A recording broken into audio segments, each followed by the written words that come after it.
Hey, today we're going to learn about Venice. What to do, what not to do. It's a great place. Hey, I'm Rich Close and you're watching one of my many videos on health, fitness, travel, technology, anything you might be interested in if you're an active adult. So, as a part of this video, I'll also tell you a few of the sites that we saw while we were there. One of them is Doge's Palace. You'll have to wait till the end for the story on Doge's Palace. So it was quite the surprise for us, and I'm sure that if you've been there, you may have been surprised too. I didn't do my research in advance. If I had, I might have known what it was, but at the end I'll tell you all about Doge's Palace. So on to Venice. My wife and I recently took a trip, our first overseas trip, and one of the stops was Venice, as they say in Italy. So first things first, how we got to Venice. Pretty easy. We took the train. But people fly there, take the train, you can drive. You can't drive on Venice. When I was planning my trip, I of course looked up taxis and didn't find any because guess what? It's all water. You probably knew that though. Duh. So anyways, we took the train. There's a station that takes you right into Venice, kind of on the west side of town. And from there you can take water taxis or a water bus. That's kind of how you get around. So it's the central hub, the train station. And you walk through the train station, and on the outside you'll find all of the water transportation. So there's, again, like I mentioned, water taxis, and they're for hire, 30, 40 euros for a ride depending on where you're going in Venice. They're convenient and fast. The next step is you can take a water bus, so just kind of ferries. And so that's what my wife and I did. And again, I recommend if you do that, you buy the 2-day pass or 3-day pass. You can buy a multiple day pass, and it's unlimited rides on the water bus. And they have a couple different routes. They have Route 1 or Route 2, and there's others. You'll have to do your own research on those. But the Route 1 and Route 2 kind of go down the main canal in Venice. And Route 1 is the slow boat. It stops at every stop along the way. Route 2 is a little more expeditious and gets you to where you're going. Probably 6 or 7 stops from St. Mark's Square to the train station. We opted to stay in a hotel, a small hotel outside of St. Mark's Square. Nothing fancy. I'll put a little link in there later on. But again, you can find all kinds of places for 100 euros. You want to spend more, you can. You can spend 400 or 500 euros a night. St. Mark's Basilica, a cool place. Again, right, if you're traveling around Europe, everybody's got Duomos, cathedrals, and Venice is certainly right up there. So we kind of booked ahead. It was like a reserve your time for like 4 or 5 euros or something like that, which lets you skip the line. So again, pretty good idea.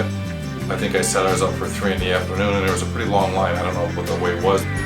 Again, it's one of the tours that Rick Steves has. Again, if you download his app, like I mentioned, download the tour of St. Mark's, and he'll take you through a little discussion on the cathedral and what it is. So definitely go to St. Mark's Square.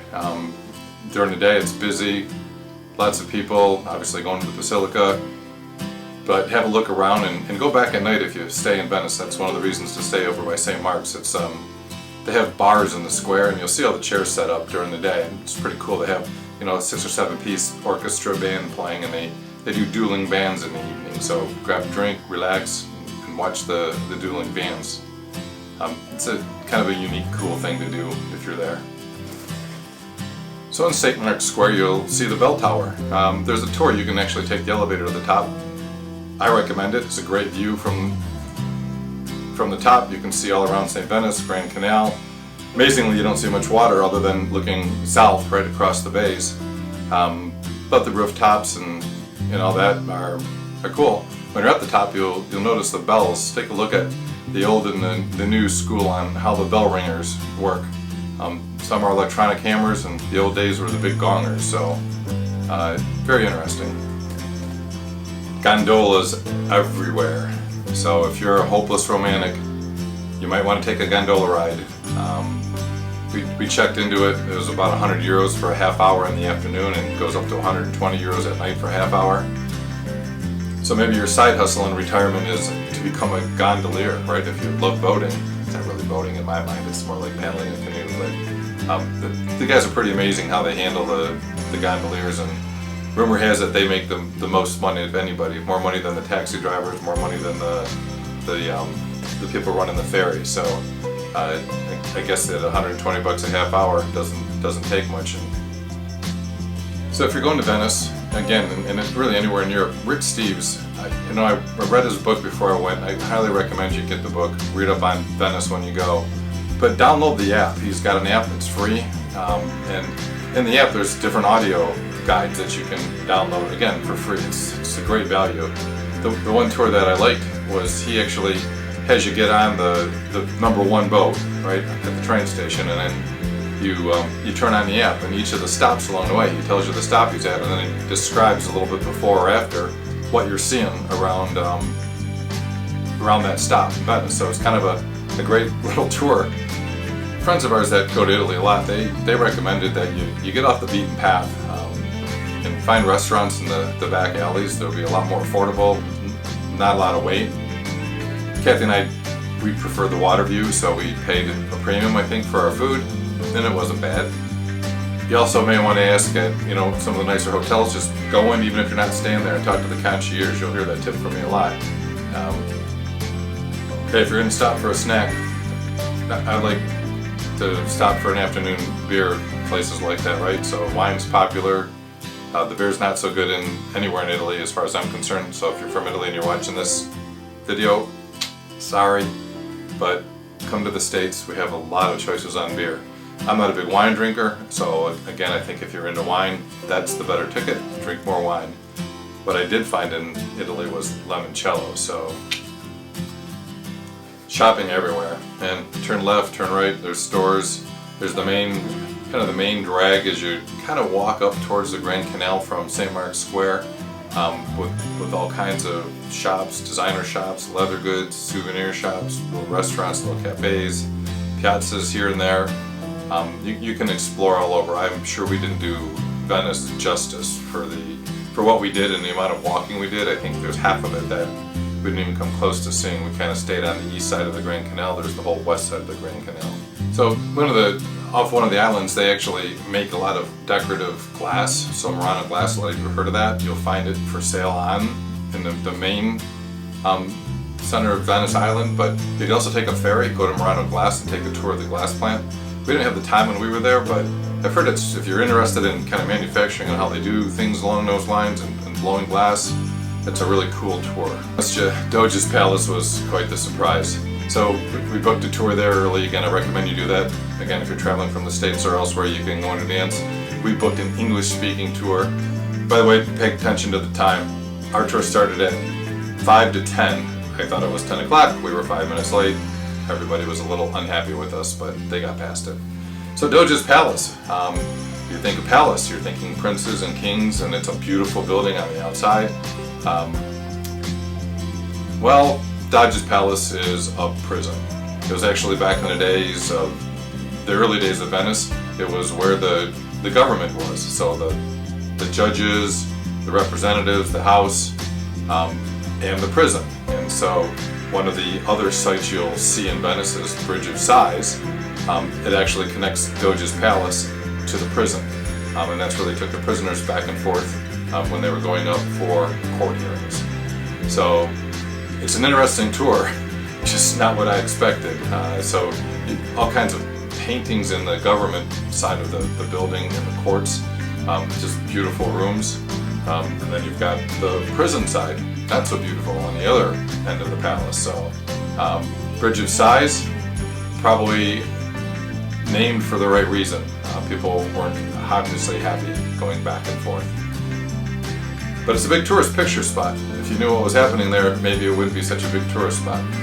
So one of the other tips I got actually from Rick Steves' book and some of my friends was, book your reservations early. Whether if you're doing it yourself, fine. If you're going through a travel agent, obviously have them do it. But some things that have long lines, and again in Venice, Doge's Palace is one of those. The line wasn't hugely long, but maybe we were just there the right time of day. But I did the book in advance thing, and it was 4 or 5 euros a person to do. So no wait, worth it for me. I'm on vacation. I got a lot to do, a lot to see. No wait, I'm all in. Again, we went to the top of the bell tower and didn't have to book that. There was no line. Took the elevator right up. That was a good deal. It was again good way to spend an hour looking around. The other way to take a tour is, again, download the Rick Steves app, and then download the audio guides and do tours that way. Those are free and no reservations required, so that's the perfect kind of tour in my mind. Lots of water, beaches in Venice. Nope, there's no beaches in Venice proper. Go out to one of the outer islands, take again one of the ferries, and again you'll find all kinds of nice beaches right along the sea. So take your swimsuit, take a break. If you go in the middle of summer, you might want to spend a little bit of time on the beach. It can be hot in Venice walking around, right? So I mentioned the water buses, they obviously go in both directions, right? So they go up and down the Grand Canal. There's some water ferries that loop around the island. So you'll mostly, again, if you're just going to Venice for a couple of days, probably be dealing with the number 1, number 2 line. I mentioned one is the slow boat, number 2 is more the express. But pay attention to the direction they're coming from and going to, right? And again, it's kind of like a little station, but you walk out on a little platform and there's a little signs on which direction it's going. Pay attention to that, and otherwise you're going to be going the wrong way. So you kind of got to know which way down the canal you want to go. Look for the boat coming from the direction, right? And going towards the direction where you want to head. The number 1 boat stays on the main canal. The number 2 boat actually is kind of the express. You can go from the train station to St. Mark's. And there's a couple different versions of it after that. There's, I think, a 2A and a 2B. But one of them actually takes one of the outer canals and hits some of the other islands. So you can also explore some of the other islands around Venice with your pass. So that's again, in more churches, more cathedrals. You could probably spend a week in Venice. People say Venice is dirty. I didn't see it. I thought it was really nice. There's a lot of people there. They got to deal with a lot of people, and they got to deal with a lot of people without cars and trucks, right? Thanks for watching, and don't forget to subscribe to catch more videos on travel, health, fitness, technology, and others. Catch you next time. Have a great day.